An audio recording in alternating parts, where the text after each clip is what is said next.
जिन विपक्षी दल के नेताओं ने ईडी के डर से बीजेपी को ज्वाइन कर लिया वो पाक साफ हो गए और वो दूध की तरह बिल्कुल सफेद हो गए। ये जो बीजेपी की सरकार है, ये सरकार पूरी तरीके से विपक्ष को मिटाना चाहती है और इस देश के लोगों का विश्वास संविधान कानून न्याय से डिगाना चाहती है। ये कहना चाहती है कि जो सत्ता सरकार करेगी वही सही होगा, चाहे वो गलत हो, चाहे संविधान के विरुद्ध हो, चाहे संसदीय मर्यादा के विरुद्ध हो, चाहे जनता के खिलाफ हो। जो भी सरकार करेगी वो मान लेना चाहिए, चुपचाप मान लो। जिसका भी लेवल जिसके ऊपर लग गया बीजेपी का, समझ लो पाक साफ हो गया। वो उसका संरक्षण फिर सरकार करेगी, सत्ता करेगी, चाहे जितना मर्जी वैसी दरिंदा हो, घूसखोर हो, भ्रष्टाचारी हो। जो भी भ्रष्टाचारी, दुराचारी, जो भी बदमाश, गुंडा, मवाली, जो भी राष्ट्रद्रोही, जो भी बीजेपी में आ जाएगा उसको सम्मानित करेंगे, प्रमाण पत्र देंगे, उसकी आरती उतारेंगे, उसको मालाएं डालेंगे और उसको सम्मानित करके कहेंगे अब ये बिल्कुल दूध का धुला हो गया, अब इसको कोई कुछ ना कहे क्योंकि ये बीजेपी के अंदर आ गया।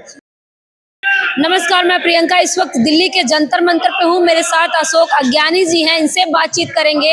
22 साल होने को हैं। बिल्किस बानो के जो अपराधी थे वो खुले में घूम रहे थे, उनको संस्कारी बता के छोड़ दिया गया था, लेकिन अब कोर्ट ने नकेल कसी है, कार्रवाई होगी। क्या लग रहा है सर कि जो अपराधी खुले में घूम रहे थे अब कार्रवाई होगी? हाँ, देखिए सुप्रीम कोर्ट ने तो और कानून ने तो अपना काम किया है, कर रहे हैं। और सुप्रीम कोर्ट ने आज कहा है कि भाई उनको वापस उनको जेल में डालो, उम्र कैद की सजा पूरी होनी चाहिए। तो कोर्ट तो हमेशा अपना काम पूरा कर रहा है, लेकिन कोर्ट का काम पूरा होते होते सुप्रीम कोर्ट अपनी ड्यूटी पूरी कर रहे हैं। लेकिन जैसे सुप्रीम कोर्ट ने कहा था कि इलेक्शन कमीशन के उसको कमिश्नर को 3 लोग चुनेंगे जिसमें चीफ जस्टिस भी होंगे, तो इन्होंने उस ऑर्डर को बदलने के लिए इन्होंने उसको अमेंड करके उसमें कह दिया 2 बीजेपी के आदमी और 1 उसमें प्रतिपक्ष का आदमी होगा। तो वो सुप्रीम कोर्ट के ऑर्डर को बाईपास किया। तो अगर ये आज सुप्रीम कोर्ट ने कहा है कि वो 11 के 11 वो जितने भी वैसी दरिंदे थे, बलात्कारी थे, वो जेल में होने चाहिए, क्योंकि कोर्ट ने पूरी सुनवाई ट्रायल के बाद वो किया था। सरकार वापस नहीं ले सकती उस केस को, तो उन्होंने कोर्ट ने कहा। लेकिन अभी देखना पड़ेगा कि कहीं मोदी जी कहीं उस पर अध्यादेश ला करके उनको फिर ना बचा लें, उस कोर्ट के ऑर्डर को फिर से अपराधियों को बचाया जाएगा क्या? हाँ बिल्कुल, देखो उनके हाथ में पावर है ना। देखिए संसदीय प्रणाली में संसद सुप्रीम होती है जो कि कानून बनाती है, और कोर्ट का न्यायालयों का काम होता है कि उसको संविधान के अनुसार जो कायदे कानून बने हैं, संसद द्वारा पारित हैं, उनका अनुपालन करना, उनको लागू करना, ये ड्यूटी होती है। तो लेकिन ये जो सरकार है, ये सुप्रीम कोर्ट के जो संवैधानिक ऑर्डर आ रहे हैं, उन ऑर्डरों को अपने हिसाब से ये उनको कर रहे हैं, वहां पर अमेंड करके या अध्यादेश ला करके उनको बदल रहे हैं। तो ये अपने आप में एक बहुत खतरनाक बात है संसदीय प्रणाली के लिए, भारत के संविधान के लिए और इस देश के उन लोगों के लिए जिनका जो विश्वास न्यायालय के ऊपर है, जो सीधे कोई उपद्रव नहीं करते हैं, उनके ऊपर कोई अत्याचार होता है तो न्यायालय पे भरोसा करते हैं, सालों साल लड़ते हैं, लेकिन न्यायालय पर आदेश का वो इंतजार करते हैं। अगर वो इस तरह से होगा कि वैसी दरिंदों को बचाने के लिए सरकार खड़ी हो जाएगी, तो फिर लोगों का जो विश्वास है न्यायालय से उठ जाएगा। ये सबसे बड़ी चिंता की बात है। आज एक घटना नहीं है, बीएचयू की घटना आप उठा के देख सकते हैं, मणिपुर की घटना। जैसे ही अपराध करने वाला सवर्ण होता है, सरकार संरक्षण करने लगती है। ऐसा क्यों करते हैं? देखिए सवर्ण को इसमें मत लाइए, मैं तो ये कह रहा हूँ क्योंकि जो वहाँ मणिपुर में भी हुआ तो वहां पर भी दूसरे जाति के लोग थे, लेकिन वो बीजेपी के समर्थक थे या पार्टी के वो कार्यकर्ता थे या नेता थे। जिसका भी लेवल जिसके ऊपर लग गया बीजेपी का, समझ लो पाक साफ हो गया। वो उसका संरक्षण फिर सरकार करेगी, सत्ता करेगी, चाहे जितना मर्जी वैसी दरिंदा हो, घूसखोर हो, भ्रष्टाचारी हो। आपने देखा कि विपक्षी दलों पे ईडी इन्होंने लगाई। जिन विपक्षी दल के नेताओं ने ईडी के डर से बीजेपी को ज्वाइन कर लिया वो पाक साफ हो गए और वो दूध की तरह बिल्कुल सफेद हो गए। लेकिन जिन लोगों ने नहीं उसको इनकी बात मानी, नहीं वो बीजेपी में आए, वो आज भी जेलों में पड़े। तो इसलिए ये सरकार में ये जो सरकार जो भी बीजेपी का नेता बन जाएगा, सदस्य बन जाएगा, इनकी शरण में आ जाएगा, वो दूध का धुला हो जाएगा। और जो बाकी लोग हैं उनको अगर नहीं आएंगे तो उनके ऊपर उनके घर तोड़े जाएंगे, उनके बुलडोजर चलाए जाएंगे, उनको अननेसेसरी तरीके से जेल में रखा जाएगा, उनको परेशान किया जाएगा और जो लोग बीजेपी में आएंगे उनको संरक्षित किया जाएगा। बीजेपी एक तरह से कहा जाता है कि भ्रष्टाचार मुक्त भारत की बात करती है, क्राइम खत्म करने की बात करती है, लेकिन जब धरातल पे देखेंगे तो अगर अपराध करने वाला मुसलमान है तो उसके घर पे बुलडोजर चल जाता है। तो क्या ये बिल्किस बानो के जो अपराधी हैं, इनके घर पे बुलडोजर चलेगा?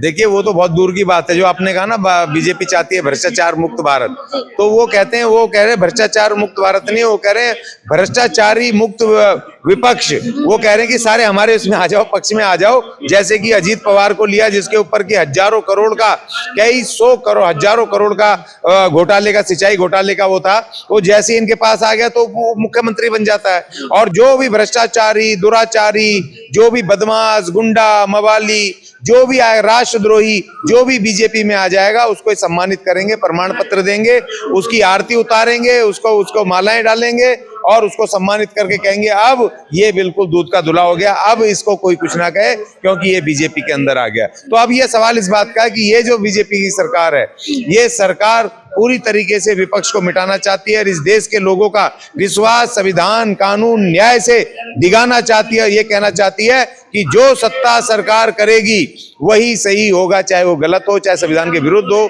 चाहे संसदीय मर्यादा के विरुद्ध हो, चाहे जनता के खिलाफ हो। जो भी सरकार करेगी वो मान लेना चाहिए, चुपचाप मान लो। नहीं तो ये सरकारें जेलें बना रही है। आपको पता है चौथी जेल बन रही है दिल्ली में।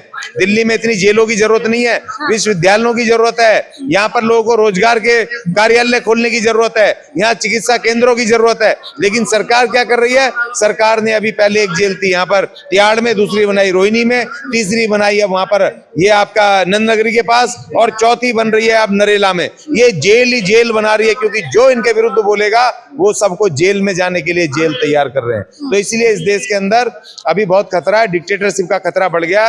तो अब सवाल इस बात का है कि बीजेपी को कोई कुछ ना कहे, जो वो कहें उसको मान लो, और नहीं मानोगे तो आप दुराचारी हो, भ्रष्टाचारी हो और आप देशद्रोही हो। तो कैसे मुक्त होगा? भ्रष्टाचार मुक्त भारत की बात कही जा रही है, तो क्या इसी तरह मुक्त होगा जब माला पहनाया जाएगा, लड्डू खिला के स्वागत किया जाएगा अपराधियों का? नहीं, देखिए मुक्त तो होगा जैसे इस देश को अंग्रेजों से मुक्त कराया, जैसे इस देश से बाबा साहब ने अछूतों को मनुवादियों से मुक्त कराया, वैसे ही एक दिन ये भारत भी, ये अभी आए हैं, ये हिटलर के, नकली हिटलर के चेले जो तानाशाही अपने आप को बनना चाहते हैं, जो इस देश की संसदीय मर्यादा को भंग करके, इस देश के लोकतंत्र को खत्म करके, इस देश के संविधान को चकनाचूर करना चाहते हैं, इनको भी इस देश की जनता सबक सिखाएगी। देखिए अभी एक हिट एंड रन केस इन्होंने जो उसमें अमेंडमेंट किया है, वो आज देखो वो ट्रक ड्राइवर और बस ड्राइवर वो स्वयं भू खड़े हो गए, अपने आप खड़े हो गए, बिना संगठन, बिना नेता के खड़े हो गए, और पूरे देश में पूरा उन्होंने अपना प्रोटेस्ट जताया कि नहीं जताया? जनता खुद खड़ी होगी, स्वयं खड़ी होगी, क्योंकि इस देश के महान संविधान ने सबको न्याय, स्वतंत्रता, समता, बंधुता, जो 4 पिलर की जो आजादी और सब कुछ सम्मान, अधिकार दिए हैं, उन अधिकारों को जनता खत्म नहीं होने देगी। तो क्या भाजपा संविधान को नहीं मानती? क्या नहीं मानती होती तो भाई सुप्रीम कोर्ट के इतने सारे ऑर्डर थोड़ी बदलती। अगर मानती होती तो इन दुराचारियों को, जिस दिन लाल किले पर खड़े होकर के 15 अगस्त को हमारे माननीय प्रधानमंत्री जी महिलाओं के सम्मान में बोल रहे हैं, और उनके लाल किले की सीढ़ी से नीचे उतरते और वहां पर 11 दुराचारी बिल्किस बानो के सजा याफ्ता, उम्र कैद की सजा काट रहे, वो दुराचारियों को, अत्याचारियों को रिहा कर देती है सरकार। तो वो इस तरह थोड़ी करती अगर संविधान को मानती। अगर वाकई जो कहते हैं और वो करते तो ये आज ये नौबत नहीं आती कि लोग इनके विरुद्ध खड़े होकर के और इस तरह के बड़े बड़े आंदोलन कर रहे होते। तो ये मानते नहीं है।